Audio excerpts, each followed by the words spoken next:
I think we can all agree that Orlando Pirates started season 2025-2026 like a house on fire. The first 7 games, we were all convinced that Orlando Pirates are definitely going to be challenging for the title. Am I saying it is over for Orlando Pirates? No. But how things are looking at the moment, it looks like Orlando Pirates players, technical team, José Riveiro, are slowly giving up on this thing. Well, I do go by the name of Oscar. Since football, we engage and discuss on anything to do with football, from Africa to the world and from the world to Africa.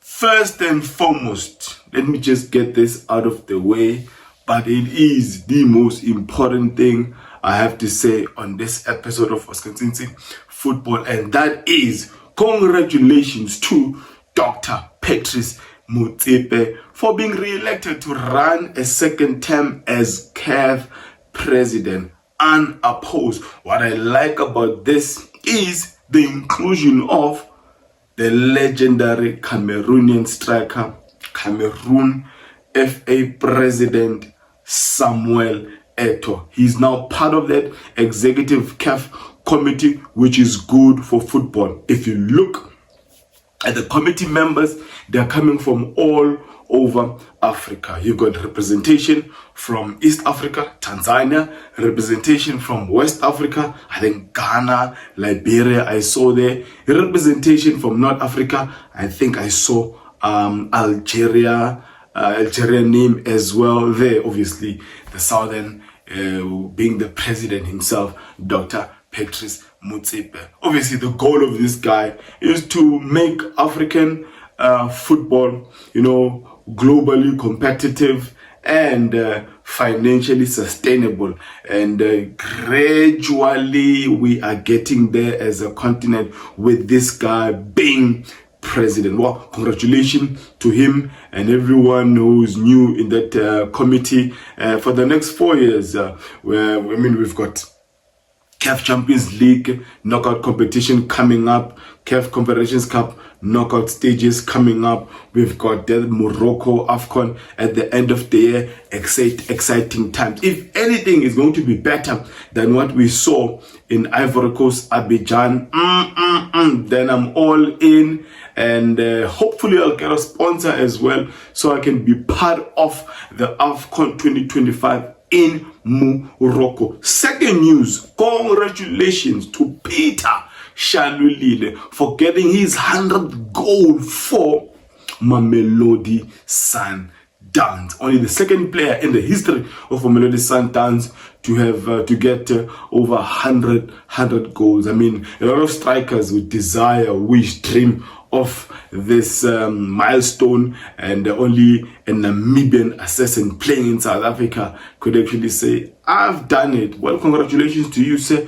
A lot of doubters, even from the fan base, when you came over, but you've proven many wrong. You have acquired that legendary status not only at Mamelodi Sundowns but in the Premier Soccer League. I think you only have like 3 or 4 goals to match or even better the record that has been set by Siyabonga Pele Nomvete, who's the all-time leading goal scorer in the Premier Soccer League. Now let's get to the reason for this episode, and it is because of the big game between Orlando Pirates versus Mamelodi Sundowns. It is the reverse fixture, and it will be happening at FNB March 16, Sunday afternoon. Majority of us will go to church first, prepare ourselves spiritually,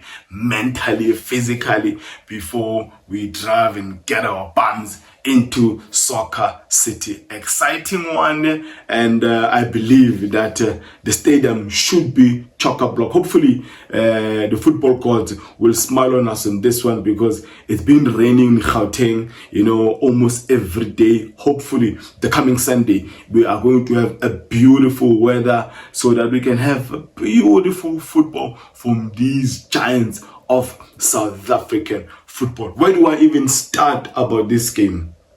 Not too long ago, Orlando Pirates went to Loftus and they got a beating of their lives, leaving Pretoria having been defeated 4-1 by Mamelodi Sundowns. A goal from Grant Kekana, set piece, a goal from a transition goal from Williams, Reyners, Ribeiro, a beautiful crack of a goal from a Tebogo Mokoena. Another a goal coming from transition with a Ribeiro pushing the ball just before the center line and going with the ball until he scored.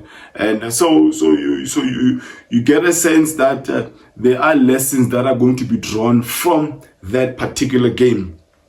And obviously, Orlando Pirates would not want to welcome Mamelodi Sundowns and get another L again. They probably still see a chance in challenging Mamelodi Sundowns in this, title contention.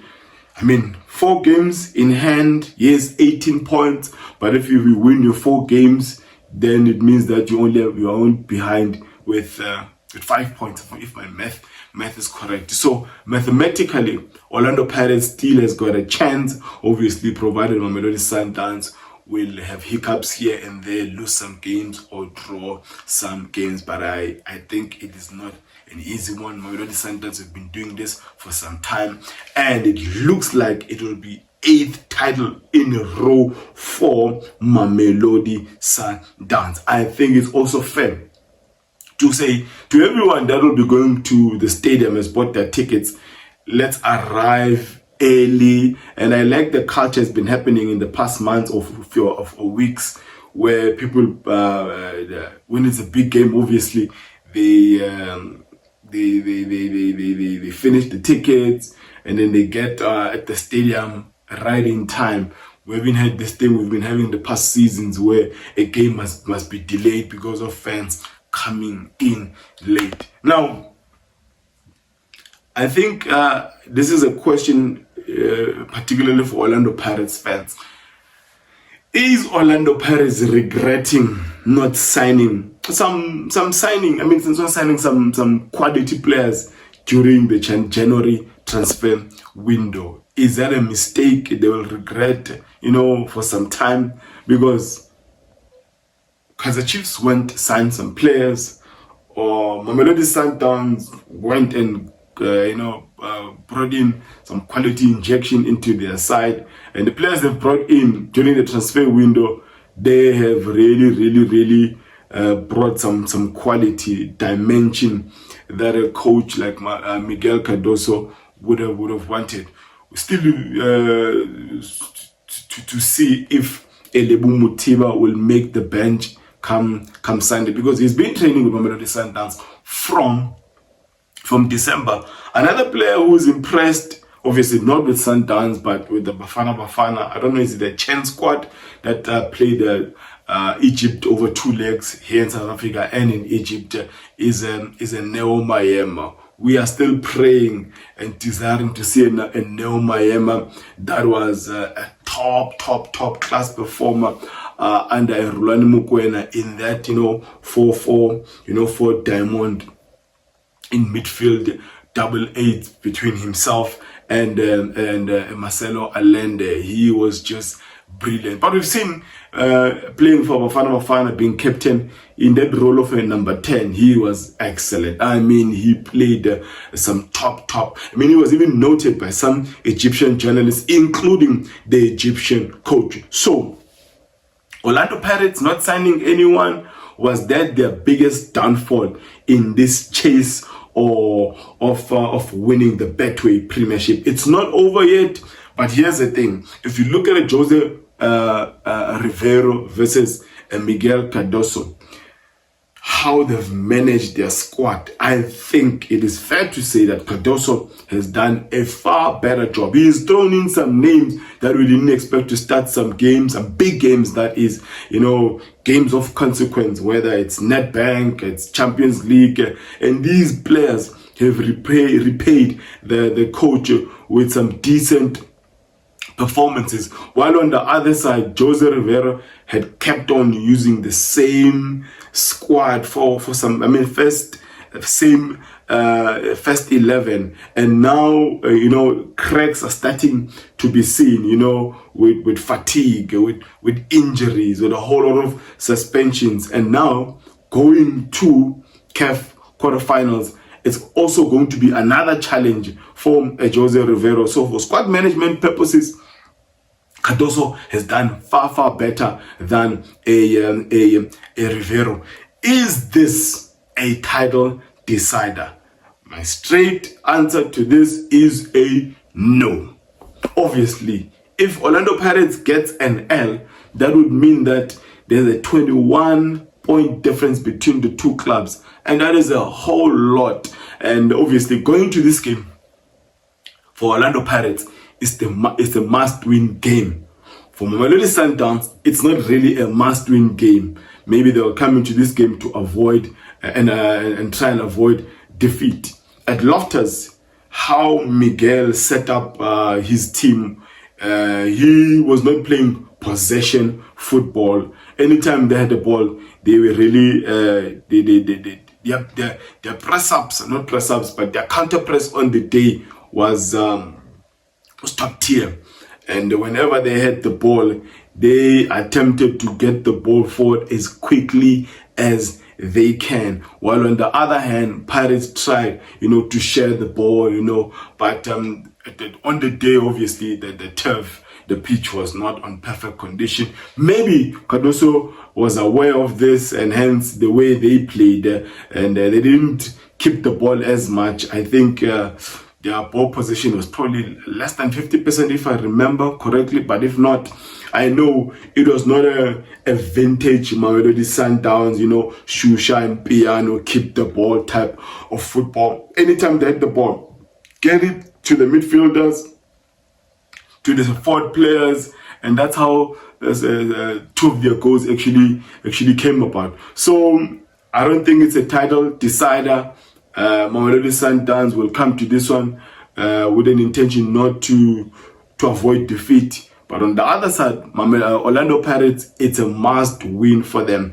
Thank you to Orlando Pirates management for being wise in this one and actually allowing themselves to take this game to a much bigger venue. Obviously, in a business sense, it makes a better business sense for Orlando Pirates because it's going to be more money for them in the pocket. Hopefully, it's going to be another sold-out affair between these two giants. I am really excited about the game. And this is the lineup I'm expecting from both teams. Orlando Pirates side, they had suspension. They've got injuries. There's some players that have not gotten the match fitness that's required for them to actually even make the bench. So this is the lineup I'm expecting to see. José Riveiro obviously continuing with his 4-2-3-1 system. At goal, Sipho Chain. Back four, Van Rooyen right back, Dion Hoto left back. Yeah, no. Paseka Marco left back. Yes, Paseka Marco left back, Dion Hoto, Van Rooyen right back. And the center pairing will go on with the TLB, but he will be tested in this game. He might have not been tested in other games, but on this one, he will be tested with Mamelodi Sundowns having scored 50 goals in 22 Premier Soccer League games. While on the other hand, Pirates, in their 18 games they've played, they've only scored 29 goals, considered 13. Sundowns have considered 12 goals. So it's definitely going to be a test for Mbogazi. Great potential. I never want to find myself overhyping a young player. I see potential. I praise the boy, just like I've done with Malibongo Koza. And I've been of the opinion that our fan base, they should not overhype the player. Allow the player to grow gradually. When he's done well, praise him. But now when he starts making mistakes, that's when you start seeing the hypocrisy from some of our fans. And this is not just Mamelodi Sundowns. Every fan, they do the same thing on their players. So now getting back to Mbogazi, I really don't want to overhype the boy, but the boy has got some some good attributes, for a defender, good qualities that make up a good defender. He's comfortable on the ball. He's got some good, the passes, whether short or some javelin passes, and he's big, he's physical, he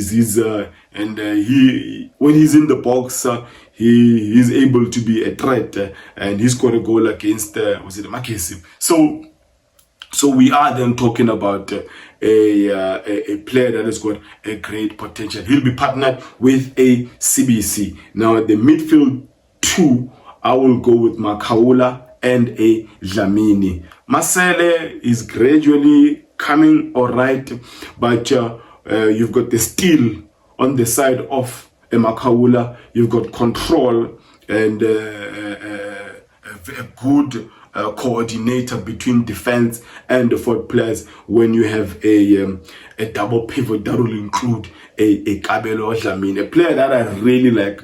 I know a lot of Orlando Pirates fans, they don't like the player, but I would welcome the player at Mamelodi Sundowns. Is very intelligent. Under better coaching, the player could go to the next level. And this is no disrespect to a José Riveiro. Kabelo Dlamini playing with players like Elendelende, Mukwena, Adams, Mkhulise, the list goes on. I mean, the player can only get better. Now the front, the four forward players, it will be a Dion Hoto on the left flank, together with the Paseka Marco, and then the number 10, Tito will start this one, and then your Mufukeng will interchange with a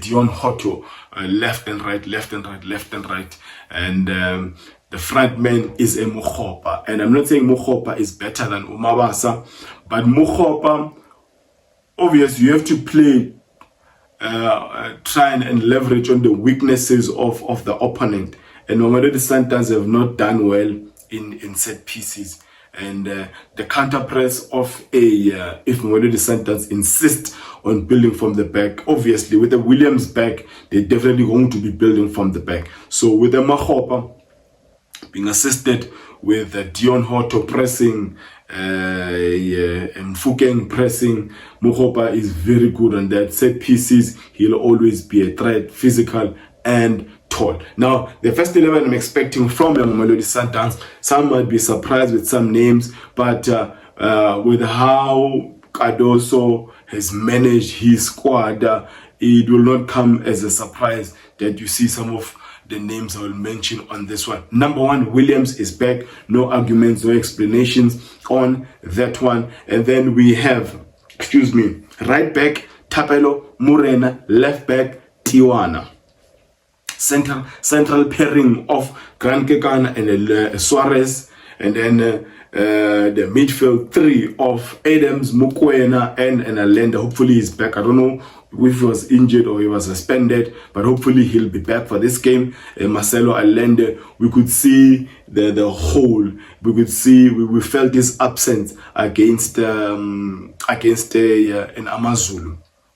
And the front 3 on this one, I will go with Ribeiro playing that 10 position, and I will start Arthur Sales and a Shalulile. Shalulile counter presses are good. You've got a control and guile of an Arthur Sales. He's been scoring and assisting coming from the bench. Let's give him a chance. Even if he plays 60 or 65 minutes, that is Arthur Sales, and see what he can offer. I think he has really gained his confidence, and he will be a threat against this defense, or the central pairing of Mbogas and CBC that have not really been tested. What you think about this lineup? What you think about some of the things I've mentioned on the transfer window? Whether it was Pirates will regret not signing anyone, and well, if you know what, if those my fullbacks are obviously, probably one of them will move up. It might be a Tiwana, and you will have a Morena, Grant, and a Suarez left behind, or it's going to be the other way around. The Tiwana, a Suarez, and a Grand Kekana left behind when we have the ball pushing up. I like how they coped with the pressure against Kaizer Chiefs, that is Tiwana and Suarez. I would like to see that one continuing again. Divine Lunga, you can start from the bench, my brother. I don't know if Terence Mashiho and Mayema are back with the squad already. Would be nice to see one of them on the bench, because especially Mayema, he did extremely well for Bafana against Egypt over 2 legs. Now, if you're seeing this face and this content for the very first time, your support does go a long way, and you do support the channel by liking, by commenting, by sharing on all your socials, and basically contributing however you can. Now, let me end it there by declaring, may my God bless you all.